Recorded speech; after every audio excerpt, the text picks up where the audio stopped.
जावेद अख्तर के जरिए संघ को तालिबान से मवाजना करने के मामले में जावेद अख्तर की मुश्किलें बढ़ सकती है। जावेद अख्तर के खिलाफ एक वकील ने हत्या इज्जत का मुकदमा दर्ज किया है और दूसरे वकील ने हत्या इज्जत का नोटिस भेजकर 100 करोड़ रुपए का मुतालबा भी किया है। वकील धीरतिमान सिंह से जुड़े हैं, उन्होंने जावेद अख्तर के खिलाफ कुर्ला कोर्ट का रुख किया है। दूसरे वकील संतोष दुबे ने जावेद अख्तर पर मुकदमा दर्ज कराया है और हत्या इज्जत मामले में 100 करोड़ हर्जाने का मुतालबा किया है।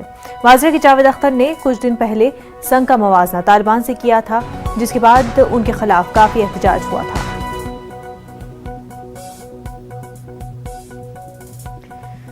हमारे नुमाइंदे प्रशांत पांडे बराह रास्त हमारे साथ जुड़ चुके। प्रशांत, जावेद अख्तर को तालिबान और आरएसएस को कंपैरिजन करना भारी पड़ रहा है।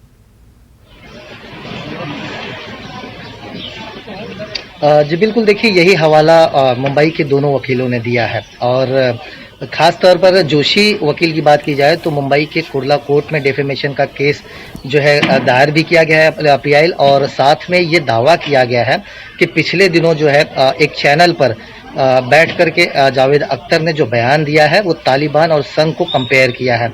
उन्होंने साफ तौर पर कहा है कि जो उनके बयान थे उसमें आरएसएस का नाम नहीं लिया गया है, लेकिन नाम न लेते हुए उन्होंने जो है तालिबान और संघ को कंपेयर किया गया है। इस बात को लेकर के कोर्ट का रुख किया गया है। वहीं दूसरी तरफ संतोष दुबे वकील की बात माने तो उन्होंने भी इसी बात को लेकर के अदालत का रुख किया और साथ ही ये साफ तौर पर कहा है कि बिना शर्त अगर जावेद अख्तर माफी मांगते हैं तो वो भी लिखित में दें, और अगर आने वाले दिनों में वो माफी नहीं मांगते और लिखित में कुछ नहीं देते हैं तो उनके साथ साथ अदालत की कार्रवाई के साथ साथ उनके खिलाफ पुलिस स्टेशन में भी जो है आपराधिक मामले दर्ज कराने की प्रक्रिया को अंजाम दिया जाएगा।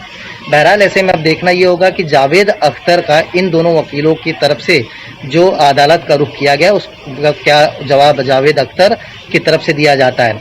हालांकि दोनों वकीलों ने यही हवाला दिया है कि 4 तारीख को जो है एक चैनल पर ये तालिबान के मुद्दे पर एज अ गेस्ट जो है बैठे हुए थे, लेकिन बातों बातों में जावेद अख्तर ने तालिबान को जो है संघ के साथ कंपेयर किया और इसी बात को लेकर के दोनों वकीलों ने अदालत का रुख किया हुआ है।